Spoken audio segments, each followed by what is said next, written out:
Hola, hola, bienvenidos al canal. Somos La Mala y Bombón. Hoy hablaremos sobre la tarea titánica que es comprar ropa en Cuba.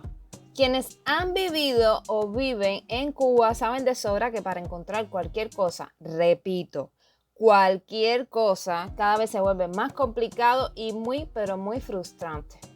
En el caso de las ropas, zapatos, es decir, vestimenta en general, que es una necesidad tan básica como es comprar alimentos, pues es una agonía total, fundamentalmente para los cubanos que no tienen familia alguna en el exterior. Desde que el gobierno dio la subida del salario básico en el país, los precios no han dejado de dispararse. Por ejemplo, en Cuba están muy de moda los artículos de la marca Shein. Para quien no la conozca, la Shein es una marca famosa por tener productos juveniles atractivos y a bajo costo.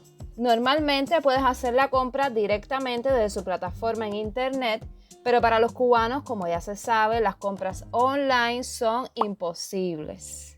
Al no ser que lo hagas por alguna compañía de envío a Cuba, pero ya el precio sería mayor.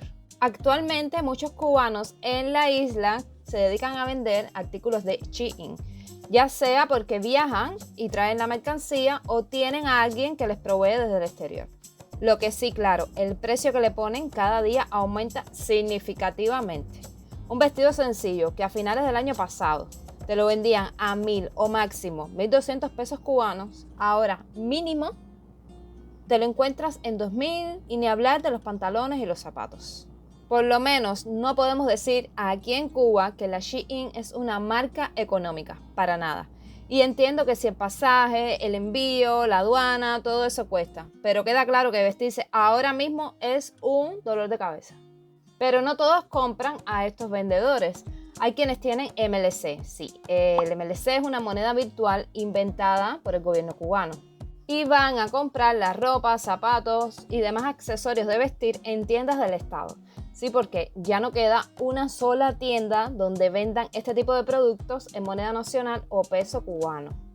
Al inicio de que abrieran las tiendas de ropa en MLC, eran bastante baratas, por así decirlo. Por ejemplo, en las tiendas de Giorgio G, que son de las que más variedad tienen en Cuba, hace unos meses atrás encontrabas pullovers en 10 MLC, pantalones en menos de 20 MLC, pero no sé qué pasó, que el precio ha dado un subidón que dan ganas de llorar literalmente. Creo que lo único que más o menos conserva su precio original son las carteras y los bolsos. De ahí para allá todo anda por las nubes, teniendo en cuenta además que un MLC en el mercado negro equivale a 125 pesos cubanos y que los salarios están en mínimo 2.500 pesos, pero pueden llegar hasta 5.000 pesos para todo un mes. No sé qué pasará con toda esta situación, pero lo que sí queda bastante claro es que dentro de poco el cubano que vive de su salario andará en puros taparrabos, que era una vestimenta que usaban los aborígenes de Cuba. Muy triste todo, la verdad.